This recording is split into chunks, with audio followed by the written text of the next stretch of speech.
میں حضرت اشرف میاں صاحب قبلہ سے یہ معلوم کرنا چاہتا ہوں کہ حضرت یہ سے جو سارے معاملات ہوئے ہیں، کیا دعوت اسلامی کا آپ کا کیا معاملہ ہے اور کیا نہیں ہے، اس مسئلے کا حل کیا ہے؟ بس دعوت اسلامی کا معاملہ، دیکھیے، تحریک اپنی جگہ پر ہے، اور میں خود اس تحریک کا، میرے آج سے پہلے کے جو بھی ہیں، آپ دیکھیں گے کہ بہت سی جگہوں پر، صرف اسی ملک میں نہیں، غیر ملک میں بھی میں نے اس تحریک کو سپورٹ کیا اور اس کے کام کو سراہا۔ آج مجھے جس بات سے اس میں اختلاف ہے، اس بات کو بھی میں نے ذمہ داروں تک اس بات کو پہنچایا ہے، اور میرے آپ کے اس چینل کے ذریعے شاید ان ذمہ داروں تک بھی میری آواز پہنچ رہی ہوگی کہ بعض ٹائم ایسے بھی وقت آئے ہیں کہ جہاں پر میں نے کھڑے ہو کر ان کا ساتھ دیا اور مدد کی ہے۔ تو یہ جو ایک افواہ اور ایک ماحول بنایا گیا کہ ایک تنظیم کو کام نہیں کرنے دے رہے ہیں یا کام کرنے نہیں دینا چاہتے، ایسا نہیں ہے۔ طریقہ کار جب بدلتا ہے اور جب خیالات بدلتے ہیں تو اس بدلے ہوئے خیال پر آبجیکشن تو ہوگا ہی، بات تو ہوگی، اور جب آپ سنیں گے نہیں، اس بات پر کوئی وضاحت نہیں آئے گی، تو پھر کم سے کم ہم اپنے مریدوں کو، اپنے چاہنے والوں کو، جس فکر سے ہمیں اختلاف ہے، پھر ہم اس فکر کی طرف لے جانے والوں کو، ہم اپنے مریدوں کو تو روکیں گے نا۔ تو وہ کسی تنظیم سے اختلاف نہیں، فکر سے اختلاف ہے، جو انہوں نے سرکار امام علی مقام امام حسین کے سجدے کو، جو کربلا میں سجدے ہیں، اکابرین نے کا یہ رہا معاملہ کہ ہماری زندگی بھر کے سجدے اس کربلا کے ایک سجدے کے مقابلہ نہیں کر سکتے، اور آپ کہہ رہے ہیں کہ وہ سجدہ ہی نہیں تھا، وہ نقل تھی، وضو نہیں تھا، اللہ بہتر جانے نہ جانے کیا کیا۔ اب اگر یہ کہا جاتا ہے کہ صاحب اسٹیج سے یہ بات نہ کہی جائے، تو کیا انہوں نے یہ بات کمرے میں بیٹھ کے کہی؟ وائرل ہوئی ہے بھائی، پوری دنیا میں گئی ہے۔ تو اتنی غیر ذمہ دارانہ باتیں، اور پھر آپ جو اہل سنت والجماعت، تمام خانقاہوں نے، ہر سنی مسجد نے، ہر سنی خانقاہ نے دعوت اسلامی کے لیے دروازہ کھول دیا، سپورٹ کیا، کیونکہ ہم یہ مانتے تھے کہ ہماری جماعت کو جس چیز کی ضرورت ہے، اس ضرورت کو یہ تنظیم پورا کرے گی۔ تبلیغی جماعت کا بدل بن کر آئے، ڈور ٹو ڈور ورک کرنے والی ایک تنظیم کی ضرورت تھی۔ رہی بات مسجد، مدرسہ، خانقاہ، یہ تو علماء اور مشائخ بنا ہی رہے ہیں۔ کون سا ایسا علاقہ ہے جہاں مسجد نہیں ہے؟ کون سا ایسا علاقہ ہے جہاں علماء نے مدارس نہیں کھولے؟ کون سی ایسی جگہ ہے جہاں بزرگان دین نے خانقاہیں نہیں قائم کی؟ یہ تو سسٹم ہے ہی ہے۔ جو چیز کی کمی تھی اس پر جب کام کرنے کے لیے باہر نکل کے علامہ ارشد القادری صاحب قبلہ رحمۃ اللہ تعالی نے اسی کام کے لیے اس تنظیم کو بنایا تھا، اور پھر یہ ذمہ داری تھی کہ ڈور ٹو ڈور اس کو چلانے کے لیے، جو ہے میسج پہنچانے، سنتوں کو عملی طور پر بتانے کے لیے اس تنظیم کو رکھا۔ اب یہ تو ہو گیا کہ اب جس طرح سے تبلیغی جماعت سنی مسجد اور سنی امام کو باہر نکالتی تھی، آج آپ سنی ہو کر سنی امام کو نکالنے، آخر اس کا قصور کیا ہے؟ پھر رہنے دیجئے، اس کو کام کرنے دیجئے۔ آپ کا کام تو ڈور ٹو ڈور ہے۔ جب کسی نے مسجد آپ کے لیے بند نہیں کی، کسی نے مدرسے کا دروازہ آپ کے لیے بند نہیں کیا، کسی خانقاہ نے آپ کے لیے دروازہ بند نہیں کیا، سب نے خیر مقدم کیا۔ جب تک آپ اپنی جگہ تھے، جس مقصد کے لیے بنے تھے، وہ کام کرتے رہے۔ آپ کو فتویٰ دینے کے لیے آپ کی تنظیم نہیں بنی، یہ کام کے لیے نہیں تھی۔ اس کام کے لیے ہمارے یہاں دارالافتاء موجود ہیں، بڑے بڑے ہمارے مراکز موجود ہیں، اس کام کے لیے وہ موجود ہیں، جہاں اتفاق ہے لوگوں کو، اگر وہاں کوئی علمی اختلاف ہوتا ہے تو آپس میں بات بھی کرتے ہیں اور بات ہو جاتی ہے۔ آپ کے یہاں کوئی ذریعہ ہی نہیں رہ گیا، کسی ذمہ دار کو بھی اگر بتایا جائے تو وہ بھی نہیں پہنچتا۔ بامبے کے ذمہ داران، وہ جو یہاں پر ایک طرح سے اس تنظیم کو قائم کرنے والے بنیادی لوگ ہیں، میں نے ان سے بھی کہا ہے، وہ بھی میرے پاس آئے ہیں۔ ایسے وقت آئے ہیں کہ ان کو ضرورت پڑی ہے، پوچھ لے یہ لوگ اپنے انٹرنل اس نظام کے ذریعے، کیا میں نے اس وقت مدد نہیں کی؟ میں جس کی مدد کر سکتا ہوں اس کی مخالفت کیوں کروں گا تنظیمی بیس پر؟ مجھے فکر سے اختلاف ہے۔ اور رہی بات یہ ہے کہ وہاں جو بھی باتیں کہی گئیں کہ اعلیٰ حضرت اور یہ سب، دیکھیے کہ اعلیٰ حضرت کا نام استعمال کر کے اپنی بات کو آپ مضبوط بنا لیں گے، ٹھیک ہے؟ تو یہ ساری چیزیں جو ہیں، مجھے تو لگتا ہے اسے خواب دیکھا گیا اور بیان کر دیا گیا۔ بہت سی چیزیں اس کے اندر جو میں نے دیکھی، میری نظروں سے گزری، بعض لوگوں کی نہ میری کوئی ملاقات ہوئی، نہ میری کوئی بات ہوئی۔ میں تو اپنے پروگرام کر رہا تھا، ملوٹ سے میں آیا ہوں، ڈائریکٹ اسٹیج پہ گیا ہوں، اسٹیج پہ اپنی گفتگو کیا، بیچ میں بولے تو میں نے کہا بعد میں بات کریں گے، بعد میں بات کرنے کے لیے اس کے بعد پھر تو میں گالی گلوچ تو نہیں کر سکتا بھائی۔ میں اپنی بات ضرور کہوں گا، لیکن گالی گلوچ کرنا، یہ سب کرنا، یہ میرے کام کا نہیں۔ میں نے یہاں تک کہا کہ میں نے آپ کو یہ بات آپ کو نہیں کہہ رہا ہوں میں، اور آپ کے خاندان کے بارے میں، اور کیوں کہوں گا کہ جس خاندان سے میرے بھی مناسب ہیں، بہت سے ایسے لوگوں سے، یعنی کہ خاندان میں بہت سے لوگ مرید ہیں میرے، بہت سے لوگ طالب ہیں مجھ سے، کیا نام ہے، خانوات بخاریہ، کہ میں مخالف کیسے ہو سکتا ہوں جہاں پر میں خود گھر گیا ہوں، میں رکا ہوں. اور جب میں مسلم مہا پنچایت بیکانیر میں کر رہا تھا، خاندان کے ذمہ دار رفیق شاہ صاحب قبلہ میرے ساتھ جم کر رہے اور بڑا کام کیا میرے ساتھ، اور مجھ سے طالب بھی ہیں وہ، اور بہت سے افراد ہیں جو مرید بھی ہیں اور طالب بھی ہیں. اس خاندان سے اختلاف ہونے کی کوئی وجہ تھوڑی نہ ہو سکتی. لیے جو حضرت بات بات میں نے نہ یہ بات وہیں اسٹیج پہ ختم، میں وہاں سے اٹھ کے چلا گیا، بات اسٹیج پہ ختم ہو سکتی تھی. ویڈیو بنایا، ویڈیو بنا کے وائرل بھی کیا. وائرل پہلی ویڈیو جو وائرل ہوئی ہے اس میں یہ تھے جمالیوں کو جمال ہی رہنے دو، اگر جلال میں آ گئے تو پورا جلال. یہ سب کچھ ناقبت اندیش جن کو عقل کی کمی ہے، جو بات وہی تک تھی اس کو پورے ہندوستان میں پہنچائی. اب میرے پاس کیا رہ گیا؟ یہ تو بات پورے ہندوستان میں عوامی بنا دیا گیا. یہ تو باتیں تب تھی نا کہ جیسے مفتی حبیب الرحمن صاحب فرما رہے تھے بالکل کہ کمرے میں بیٹھ کر بات چیت ہو جائے، یہ ہو جائے وہ جائے. اس کے لیے نہج کہاں چھوڑا؟ پورے تو ہندوستان میں خود ہی پھیلا دیا. آج پھر اسی کو الزام بھی مجھ پر، اس کا بھی الزام مجھ پر دیا جا رہا ہے کہ میں نے کیا. آپ پر ایک الزام ہے کہ آپ نے میر سید وسیع اشرف نے ایک شعر، وہ کربلا کے 72 پہ لاکھوں سلاب کتنے بکھرے ہوئے ہیں، انہوں نے شعر کہنے والے کو خارجی کہا، ان لوگوں نے کہا کہ اعلیٰ حضرت کو خارجی کہا گیا اور آپ نے ان کی پیٹھ تھپائی. اس پر آپ کیا کہیں؟ جب اعلیٰ حضرت کا اگر شعر ہوتا تو میں پیٹھ تھپاتا، تب تو پھر سوال کرتا اعلیٰ حضرت کا شعر ہی نہیں ہے تو اس کو اعلیٰ حضرت کی طرف لے کیوں جایا جا رہا ہے؟ جی تو جب ان کا شعر ہی نہیں ہے تو بات ہی نہیں ہے، اس پر تو گفتگو ہی ہونی چاہیے. صحیح، نہ کہ اعلیٰ حضرت کا نام لے کے آنا. یعنی اگر آپ کو یہ پتا ہے کہ اعلیٰ حضرت کا شعر ہے تو آپ اپنی کم علمی کو سارے عوام پہ مت ڈال دیجیے کہ یہ جانتے ہیں کہ اعلیٰ حضرت کا شعر ہے. بالکل اعلیٰ حضرت کی طرف خارجی ہے.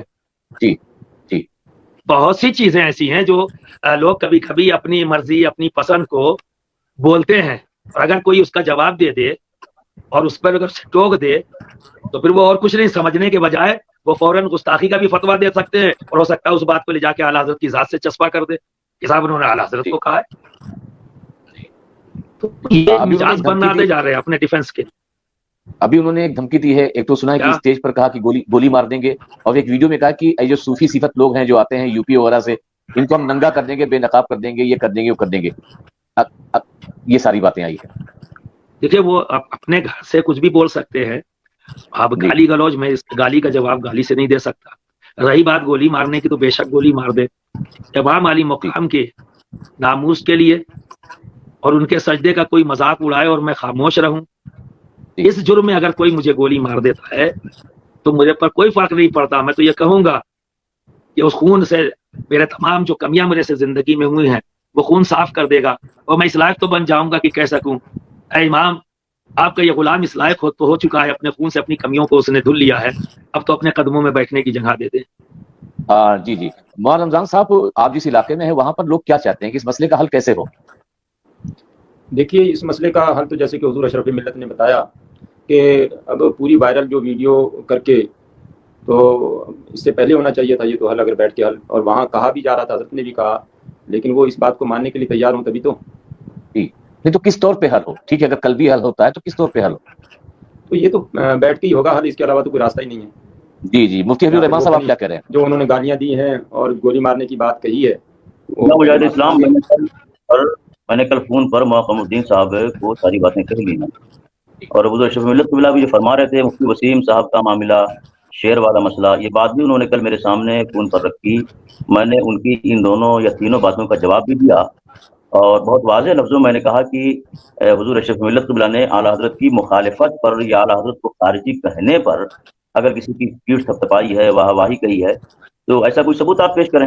اس کے علاوہ کل ان کی 34-35 منٹ کی ویڈیو جو وائرل ہوئی ہے اس پر میں نے ان سے لگ بھگ 4-5 سوالات بھی قائم کیے ہیں. اس ویڈیو کی کمنٹ میں آپ جا کر کمنٹ باکس میں دیکھ سکتے ہیں، شاید آپ نے ڈیلیٹ نہ کیا ہو تو وہ چیزیں آج بھی میری موجود ہوں گی، اور اس کا کوئی جواب آج تک نہیں ہے.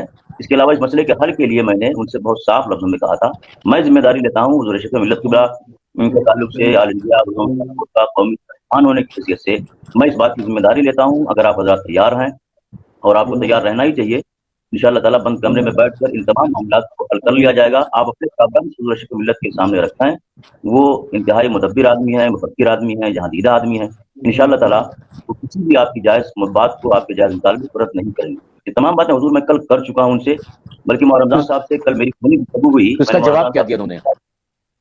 اس کا جواب, ان کا لاسٹ جواب یہ تھا کہ ہمارے خاندان کے کچھ حضرات اس وقت ہمارے پاس آئے ہوئے ہیں, آپ کی یہ تمام تجاویز, تمام باتیں میں ان کے سامنے رکھتا ہوں, اور پھر انشاءاللہ تعالیٰ میں آپ کو فون کر کے بتاتا ہوں. میں نے کہا ٹھیک, میں آپ کے فون کا منتظر ہوں. میرا جی حضرت اشرف ملت صاحب, آپ یہ بتائیے آخر میں کہ دونوں طرف سے بدتمیزیاں ہو رہی ہیں. میں کچھ جی کہنا چاہتا ہوں رمضان صاحب, جی بولیے. جیسے کہ وہ شعر کی بات کر رہے ہیں, تو وہاں میں اسٹیج پہ ہم لوگ بھی موجود تھے. تو جیسے ہی مولانا فیض کے کمرے میں ہم لوگ آئے, مفتی وسیم صاحب بھی آئے, تو بیٹھتے ہی حضرت نے اس شعر کے تعلق سے مفتی صاحب کو ٹوکا کہ آپ نے غلط کہا ہے, ایسا معاملہ نہیں ہے. تو اس کے اندر شاہد تھے, سید راشد انور صاحب تھے, مولانا فیض تھے, قاری ابوالفتح صاحب بھی تھے. تو ایسا نہیں کہ حضرت نے اس کو نہیں ٹوکا ہو, بلکہ اس کی اصلاح کی ہے, اور ہم لوگ گواہ ہیں اس چیز کے. جی جی ماشاء اللہ. بہرحال میں بات کیا میڈیا پر چل رہا ہے اس تعلق سے کیا کہیں گے کہ کس طرح سے اس کا رد عمل کریں اور کس طریقے سے آپس کے اس اختلاف کو کم کیا جائے؟ اسے آپس کا اختلاف کہنا یہ غلط ہے. جی, یہ آپس کا اختلاف نہیں, یہ فکر کا اختلاف ہے. میرا ان سے کوئی اختلاف ہی نہیں ہے.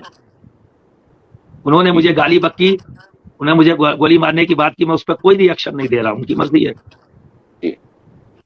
ٹھیک ہے نا, وہ ان کی مرضی ہے. وہ اس کو خود محسوس کرے کہ میں نے ٹھیک کیا یا غلط کیا, وہ ان کا اپنا معاملہ ہے. لیکن جو بات ہے وہ فکری اختلاف ہے, جس سے ہے وہ جواب آ کے دے. جی جی جی, اس کو کسی اور طرف آپ مت لے کے جائے. جی, یہ وہاں سے ہے جہاں سے یہ بات کہی گئی ہے, وہ بھی ٹی وی پر کہی گئی ہے اور بار بار آ رہی ہے. جب بھی بولا جا رہا ہے تو اہل بیت کے بارے میں بولا جا رہا ہے. باقی تو میں نے نہیں سنا کسی چیز کے بارے میں, کسی جماعت, کسی تحریک کے بارے میں. لیکن جب بھی سنا ہے تو اہل بیت ہی کی اصلاح اور تنبیہ کرتے ہوئے میں نے سنا ہے, اور ساری تحقیقات اسی پر ہی ہیں. بات تو وہاں سے آنی چاہیے نا. یعنی آپ یہ چاہتے ہیں کہ دعوت اسلامی کے جو امیر ہیں, جس طریقے سے اہل بیت کے وہ حضرات جو مرکزی حیثیت رکھتے ہیں, جن سے اہل بیت کی ایک پہچان ہے, مولا علی ہیں, مرکزی حیثیت نہیں, امیر دعوت اسلامی جناب نام ہے الیاس اتاری صاحب قبلہ, تاکہ وہ جواب دے. جی, آپ کو جواب دینا ہوگا. بولا تو انہوں نے ہے, بولا انہوں نے ہے, یہ کسی ذمہ دار کی بات نہیں ہے کہ کسی ذمہ دار نے کہا ہے تو وہ آ کے جواب دے یا وضاحت کرے. انہوں نے ہی کہا نا, وضاحت تو انہیں کو کرنی ہوگی نا. جی, یہ ہم اپنے چینل سے بھی مطالبہ کر چکے ہیں کہ آپ ایسی باتیں بالکل نہ کریں, اور اگر آپ نے ایسی باتیں کی ہیں, مشاجات صحابہ میں تو پڑھنا ہی نہیں چاہیے تھا, مگر آپ نے چھیڑ کر کے اہل سنت و جماعت میں ایک اختلاف کے دروازے کو کھول دیا. پھر آپ نے اس سے رجوع کیا, پھر اس کے بعد وضو کا مسئلہ, نہانے کا مسئلہ, نماز کا مسئلہ, بھائی کا مسئلہ, ان سب سے کیا فائدہ تھا؟ اگر آپ رجوع کر لیں, واپس آ جائیں, تو میں سمجھتا ہوں کہ ہندوستان میں تمام مشائخ و تمام استادات جو آپ کے ساتھ کل جس جذبات کے ساتھ جڑے ہوئے تھے, میں سمجھتا ہوں کہ ان کے جذبات میں کمی نہیں ہوگی.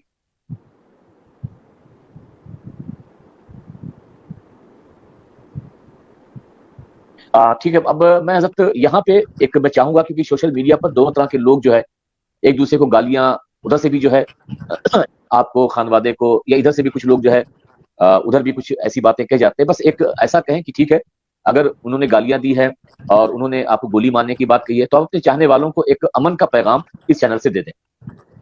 پورے علاقے کے اندر جی, اس واقعے کے بعد رات ہی میں ڈھالیا کے اندر پروگرام ہوا.